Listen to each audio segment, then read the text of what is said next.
ఎదుటోళ్ళు గురించి ఎంత చెడ్డ మాటలు మాట్లాడడం తగ్గిస్తే అంత మంచిది. నీ ఆరోగ్యానికి మంచిది, నీ జీవితానికి మంచిది, నీ ఆత్మీయ జీవితానికి మరీ మంచిది.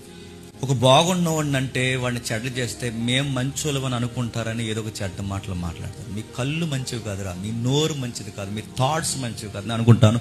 మీరున్నట్టే అందరూ అలా ఉంటారని అనుకోవడం, ముందు మీ బిహేవియర్ రాంగ్.